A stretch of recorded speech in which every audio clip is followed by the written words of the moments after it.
begin. The water's fine, come on, dive in. The future's here, it's right before your eyes. Step by step, you're on your way. Welcome to a brighter day. Don't you know it feels good to be alive? Hi, and welcome to another episode of The Theatre Review, a show that's all about celebrating people who are rocking their UQ. I'm your host, AJ, and it's amazing to have you on the airwaves with me today.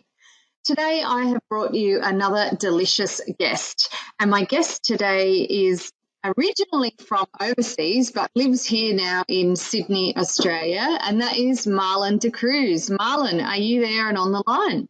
Yes. Hi, AJ. How are you? Hi, everyone out there. Just want to say hello and thank you for having me here.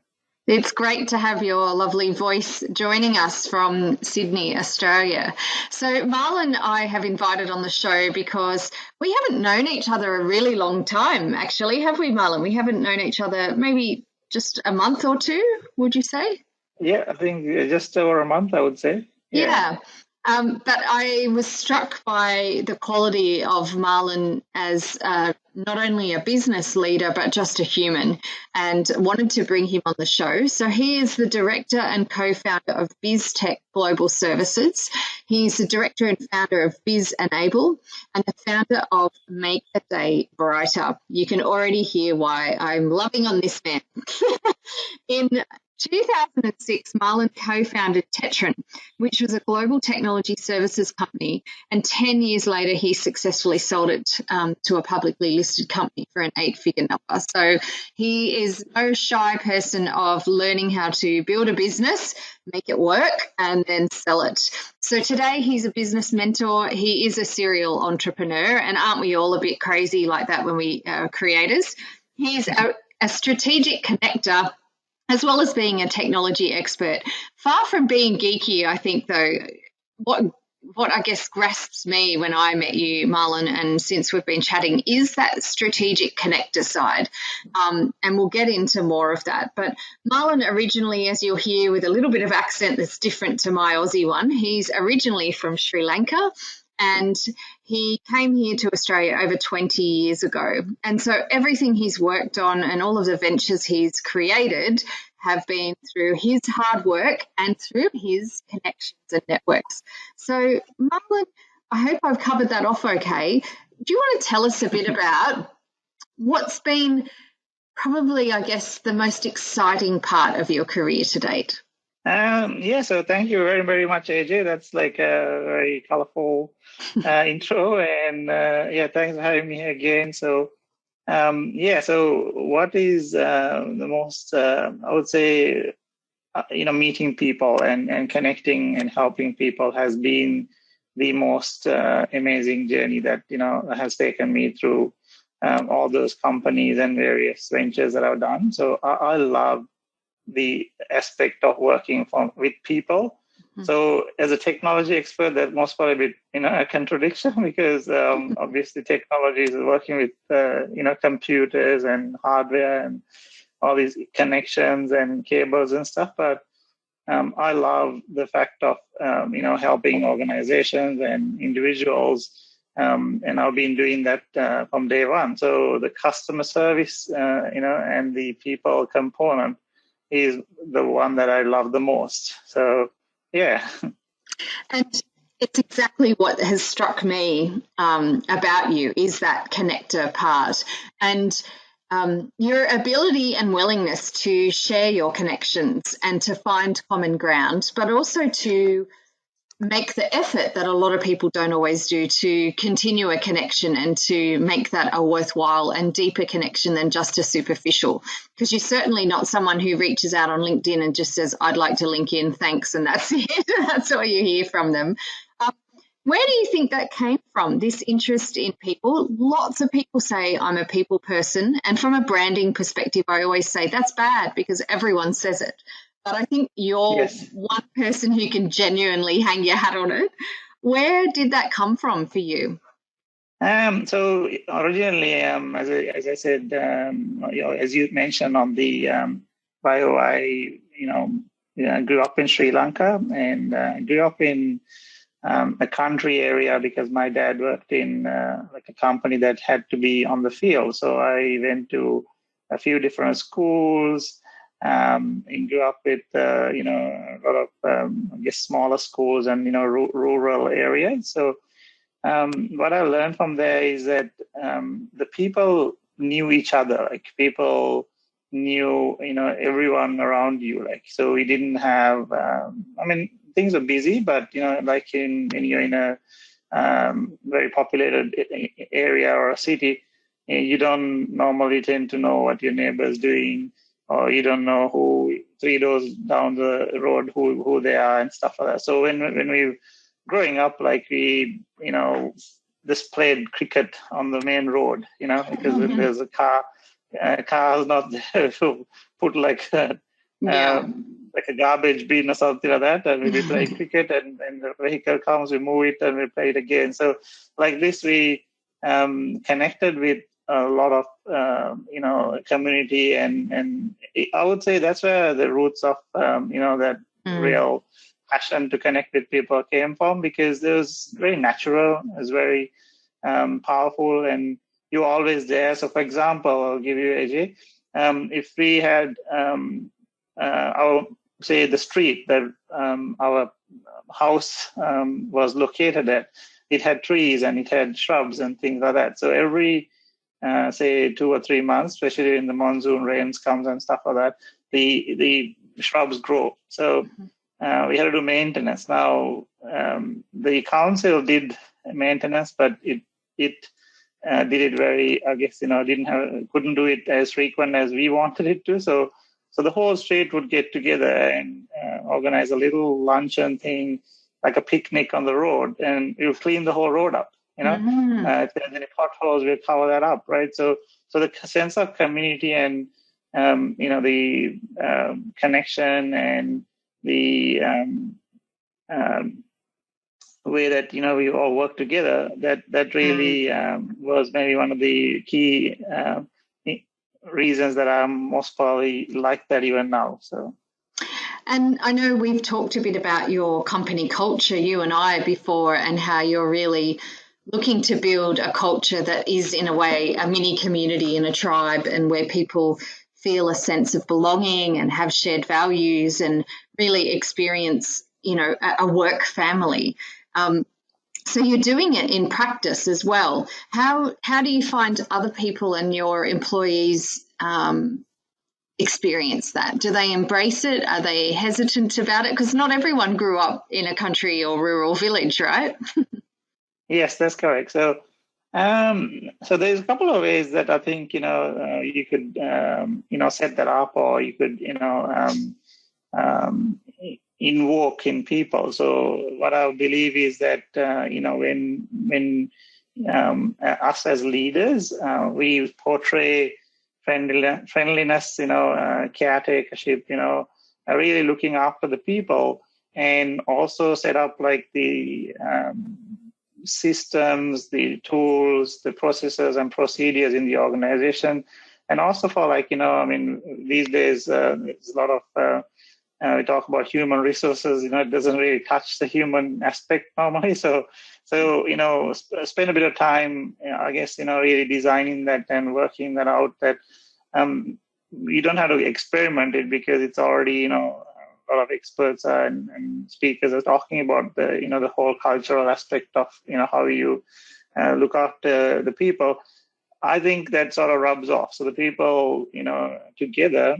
So this is why in our company, we don't call it people or heads or assets or anything like that. So we call it hearts. So one of the key reasons for that is that, we feel everyone is family. So when you have family, you can't fire family, you can't get rid of them, because you have to make sure that we look after each other and you go forward. Now, as you said, AJ, everyone has grown up in different environments and cultures and geographical locations. So what happens is that not everyone may actually agree to that, but I would say 95% of the people will work together, and then we'll have a better, culture in how we, in a company, typically we call it engagement, when people all engage together, and people have various measures in, experts in measuring that.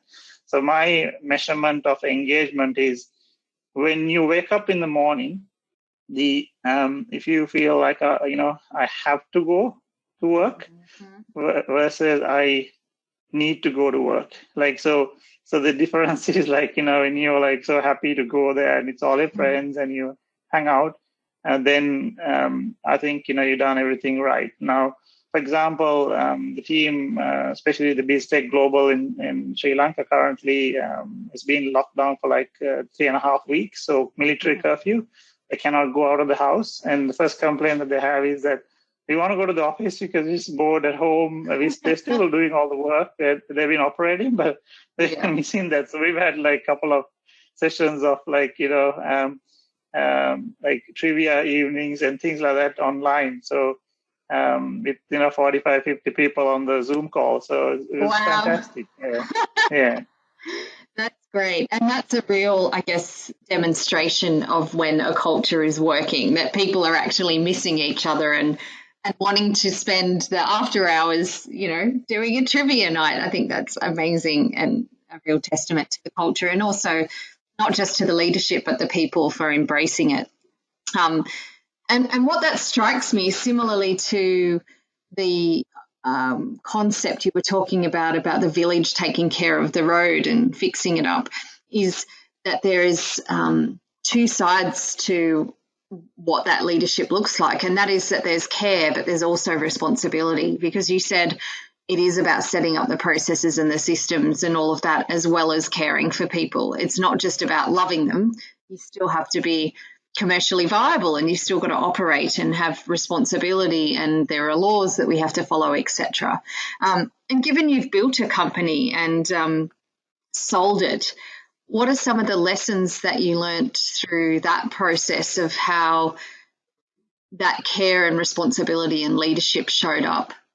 Yeah, man, thank you. So I think especially with the sale one is a little bit, I guess the subjects are fairly meaty, that one. So I'll pick a couple of areas in there. So the main thing is that, when you create a, company or opportunity, to work with, multiple people, because as a company, you're providing as a service or a product.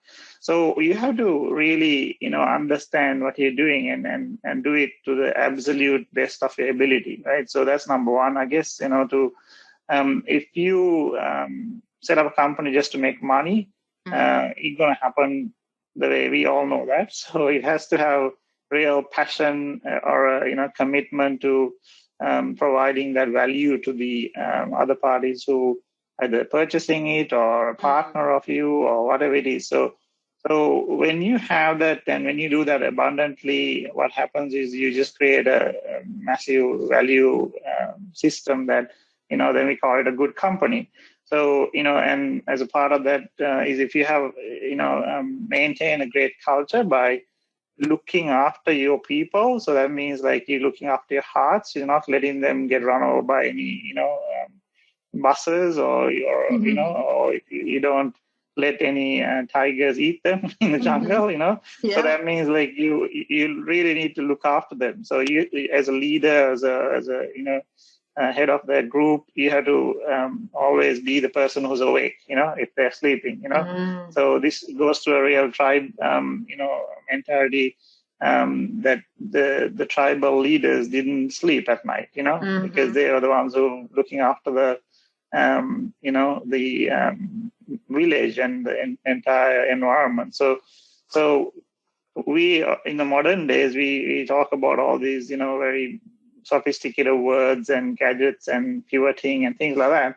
But going back to the, origins, we're still doing the same thing. And if you do that really well, then we create that value. So then what happens is if, in our case, we were looking at acquiring other companies, AJ, and there was another company who, then saw us and they said, you have built really great culture. So, and a great operating environment. So we love to invite you to,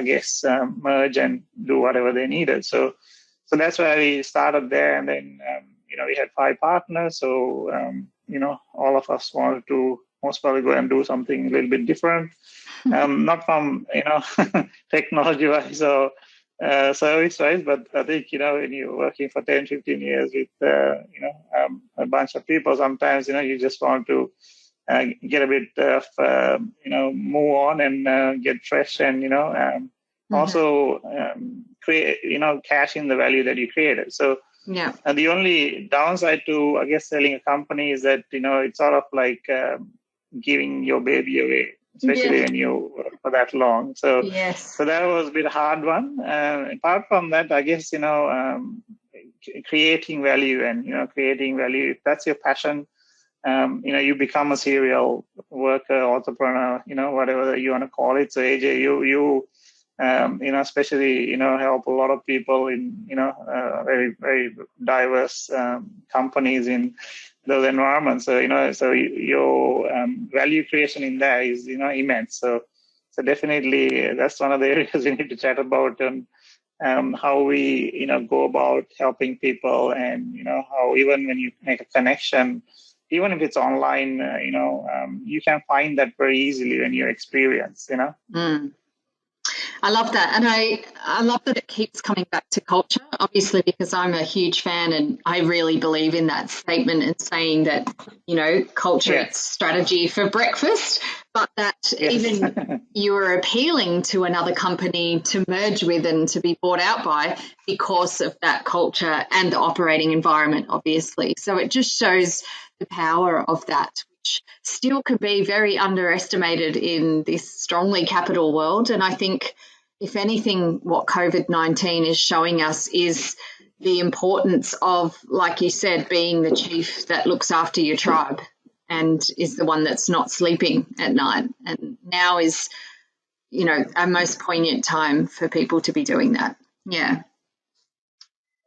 Absolutely. So I don't think that's a timeless, I would say, value or a timeless, argument, right? So we definitely have to, connect with people, be social, and even with the COVID-19, everyone said that social distancing. So I think they got that word slightly wrong, or maybe use an inappropriate word for that. So it's like, you have to physically distance yourself, definitely not socially distance yourself because that's a disaster to mankind to socially distance yourself because we are social people, we're social beings. So, absolutely. So, no man is an island. Yeah, definitely not. Yeah. So, I love that, so that's my, I guess, real core values of a core reason that I'm really doing whatever I do is that I love working with other people and learning every day, so you have to learn like AJ, you have come up with a couple of new programs to help the environment, help I guess people build cultures and so I love that, so everyday learning is definitely something that I do at least a half an hour these days, like 3-4 hours, because I've got more time now, not commuting around and things like that. So there are benefits to working from home, that's for sure. Now, Marlon, as you know, on this show we like to play a game with our cards for uniqueness, and they are in front of me. So I have a deck right in front of me. You haven't seen the answers or the questions already, so that's what I love about this, is that it rolls live and we can't be pre-prepared. So I'd love you to choose for me 5 numbers between 1 and 52. Okay. So I'll go with 6, 10, 12, 18, and 42. And 42. He's an even number man. 6, 10, 12, 18, 42. Okay, Marlon, are you ready? Yes. Okay. Question 6. is, in what ways are you like a superhero? What ways am I like a superhero? I would say, like Superman. Is that the Yes. Yeah. question? Yes. Yeah. So, I just create energy, and I don't know. I'd like to say that I use the term fusion generator. So, as beings, we have boundless energy that we can tap into. So, when I connect with people and working with organizations, whatever it is, I provide that. So that would be my key, superhero aspect. Fantastic. Love it. And it makes me realize I have to connect you with one of our previous podcast guests, which is Chandresh, because Chandresh is he calls himself a fusion entrepreneur. So I think I need to intro you there. All right. Yes. Thank you. Question number 10. Oh, this is a deep and meaningful. So when have you been most moved by someone's empathy for you? Okay, just thinking when I think it was in school when I had, I'm just trying to go through. I'm sure there's a lot of different ones that I've had. So this story is like when I was in school, one day I was standing in the line to go into class. I think I was in like grade 5 or 6. And someone in the line obviously just gave me a little nudge, and we were standing on a fairly tall place, and there were some bricks and stuff at the bottom. And obviously I had to, I lost my balance. I had to jump off, but I landed on a pile of bricks and I hurt my ankle.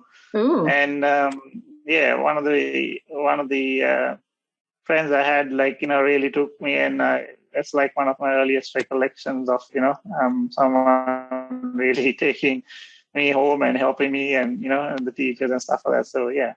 Wow, that's lovely. What a good friend. We have certain things that happen to us. Yes. Along the way, and you still remember it, and you didn't go to school yesterday. Yes. I know you're not 12. No. So he left a marked impression. Yeah, so I just went through the sequentially one something that I remembered the first year. Yeah, great. All right, and speaking of being 12, question number 12 was your next one, and that is, Marlon, what is your job on the planet that probably won't happen unless you take responsibility for it? So I think, the job on the planet, I think, is to create change for the better for people. So every moment, whatever I do, I positively orient myself, and I want to connect people. I want to do stuff to make their whatever venture, life, space, time. So this is where that Make a Day Brighter program came in place. I believe that there's 7.6 billion people, and if we make each other's day brighter, there's like 2.3 trillion days brighter in 1 year, sort of. So basically, I think that we can do that every day and every moment, and that is my promise. I promise myself and everyone around me, although I may not go and tell people, that I just want to make their days brighter and get better. How amazing. And do you mind sharing the Make a Day Brighter Foundation? How can people get involved with that, or what's the idea? How can people be part of that movement? Okay, so how it started was about 4 years ago, I believe. On my birthday, I'm like, need to really, share this with the outside world of my, what I value and what I want to do. So I started, created that one, and I put some little stickers and things like that. So I do random acts of, kindness to people that, I would normally don't, discuss or share. So, and I wanted to, share that. So, at this point in time, we're not doing any official heaps of things. So it's more of I've created a website and pages, etc. But in the next hopefully year or so, I'm planning to launch a couple of little programs that will hopefully, maybe turn into like a charitable program eventually. Yeah. So you can go to the website and do that, or even Facebook. You can do some, if you're doing random things, you can tag Make a Day, hashtag Make a Day Brighter. So thank you very much. Fantastic. So hashtag Make a Day Brighter. Go and check it out. Check out the website, folks, and hopefully many of us. I got some stickers. If you send me an email, I'll send you some stickers like of that program. Yeah. Oh, excellent. Excellent. So, and what email should people email if they want to get some stickers? You can email it to, I think it was, just need to check the Make a Day Brighter website itself. Otherwise, if you email it to Marlon at marlondecruz.com, that's my address. Great. Marlon at marlondecruz.com. We'll be sure to put that in the show notes so people can see that and to respond to you and be involved. And hopefully lots of people are doing things to brighten people's days anyway, because that's what we do as humans. So yes, especially at this point in time, I think. Yeah. So it's been beautiful to see that, especially. Yeah. So next question. Are you ready? You're doing really well. Thank you. Next one already. is, what are you excited or curious about? I'm excited, curious about. So I'm curious, very naturally curious person from day one. All the things that I've learned is because of my curiosity. So I'm really being curious about inventors and how they came up with this particular, I guess, invention. So I've read every book of most of the prominent inventors, like in modern, history, and even in some of the older ones. So, for example, my favorite inventor is Nikola Tesla. Yes. He, if you read his autobiography, you'll find out that he had this gift of dreaming about his invention, even in broad daylight, and he would hallucinate through it. That's what the thing he used. But I think he had this amazing ability to perfect product. So I actually like that. I use that mechanism when I'm doing IT projects and stuff like that, and leading some of those programs. What you do is you sort of imagine the different outcomes. So when the outcomes that if a particular piece of work needs to happen doesn't happen, and it happens to a different outcome, then you're ready for it. So people used to go, "How did you come up with that at 2:00 in the morning?" I'm like, I don't know. I thought about that like yesterday, right? So especially when you're like upgrading a server and the server crashes or something, they're like, I'm like, do this, okay? And the team will be like, okay, we're not going to ask this, just do that, and it works most of the time. And so so I think the curiosity of how I don't know, you could call it magic maybe on some things when people do things. It happens in a certain way, and you can't explain it in any scientific way sometimes. So that's like been my most curious thing to study and learn as I go forward. Wow, I love that. And I love the work of Nikola Tesla as well as Albert Einstein. I love a lot of his stuff, but I think Nikola had a whole heap. Didn't he have like hundreds of patents and things as well, and was just involved in so much? And I think to add one to Nikola Tesla, I think I'm pretty sure, according to the book, is 100% of his inventions that he went through to invent, they were successful. So he didn't have any failures in inventions because he used this mechanism to. So I would say that any business, if you take that same methodology and model it and play with it before you go do it, and talk to the experts, or you definitely will be successful. So this is one of the main criteria that I use to even help other people in their businesses and when I'm mentoring things. So very powerful. That's really about accessing wise mind, isn't it? About intuition and wise mind that's beyond just our everyday practical conscious mind. That's really going beyond. Absolutely. And far from it just being a strategy, it's also a way of being. So what helps you get into that state to be able to be open to those intuitions and gut ideas that are coming from Wise Mind? What helps you get into this state? So I can answer that in a couple of ways. So, so I'm, I guess, a very spiritual person. So I have like a couple of, I guess, rituals that will, invoke maybe that state in me. So, for example, before, we have this, podcast interview.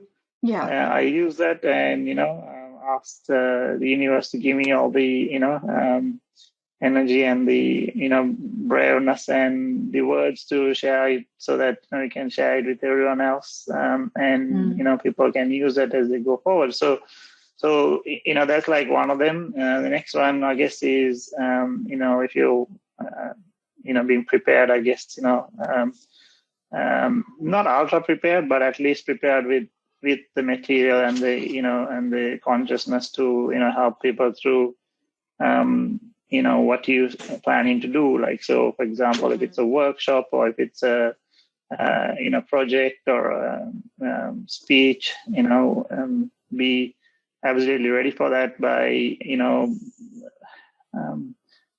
reflecting, is a word that I would use, so that you, not to memorize, just to go through and be ready for it, so absolutely ready, readiness, I would say. And the final criteria is that whatever I do, if someone says, "Wow, that's fantastic, Marlon," then I hit the mark. So, wow, the word WOW is my norm. So if someone goes, "Wow," that's even better. So it's a bit of high standard, I would say, but it's not like a standard that I sit and measure. Like, it just makes me feel good when I hear that word, Fantastic. And, I love Zappos and some of their company values in America. And one of their values is to deliver wow through service. And they do measure their wows. So yes, I love that. Yeah. I love that wow I have my normal. Absolutely. And I have a little thank you folder in my email. So there's one of the things that, you can, I guess I recommend people do is sometimes when you're feeling, I don't know, like you have a customer complaint or something didn't work, you go and read all those thank you emails or the, email that people appreciated you. Yes. Or collection of anything, but definitely the ones that are directly related to something you've done definitely helps you, boost yourself out of those little lull situations or low points, And to remember why you do what you do. Yeah. A little wow folder. Absolutely. All right. Lucky last question. There's been a real theme here with your questions. It's fascinating how that works. Something divine is operating, obviously. Question 42, your last one was, what motivates you to continue? So what motivates me to continue is number one, my family, so I've got 4 little ones and, my lovely wife, Claudia. So we, that's definitely one of the reasons I do everything I do. And basically from a spiritual sense, just to be myself, to, provide whatever is needed to anyone who is in need. So that basically doesn't have a criteria at the beginning or the end. It's just so if someone reaches out and says, Marlon, can you help me with this? I would never say no, and I'll try and do absolutely everything I can do. And if I can't do anything that is helpful to them, then I know plenty of people who happy to help, including you, AJ. So this is my absolute the purpose of what I keep doing, and even in the companies that we have, the culture or the I guess the promise that we made is to look after people. So we say we consider everyone who's connected to us as family. So that is customers, suppliers, staff members, their families. So for example, right now I think the team in Sri Lanka was 70. in that particular project. So I count each person have at least 10 to 15 people who attach to them as hearts. Mm-hmm. So I call it like, I think different companies have it listed differently, but like one of the members in the team will have 10, 15 people. So what they do, directly impacts, their income and things like the happiness. Mm-hmm. So Yeah. if there's 70 people, that's like, 700 to 1,000 beings or hearts, impacted by what I do every day, Yes. or what I lead every day with. So all of us touch so many hearts every day. So my passion is to make everyone's heartbeat better, or make it redder if you want to draw a heart with nice, lipstick color, ink on it, So yeah. Yes. Well, and that's what all that Make a Day Brighter is all about. And I am sure everyone listening now feels like you've just made their day a little bit brighter. You can hear your smile through your voice. It's a delight to share a bit of your story on the Theatre Review and to bring some of your wisdom as well. And may you continue to keep touching lives and hearts and to connect people all around the world as you are already. And I know that the universe will abundantly give back to you because of that great service that you do. So thank you for sharing with us today on the show. Thank you very much, AJ. And definitely, reach out and connect with me if you would like on LinkedIn or one of the social media platforms. And thank you so much for having me here and always, connecting and, reaching out to the universe. Beautiful. So make sure you connect with Marlon De Cruz on LinkedIn, as he said, or email him, marlon@marlondecruz.com, if you would like some of the stickers. Thanks once again for tuning in, everyone. Until next time, remember, if you want to change the world, all you have to do is start with you. Bye for now.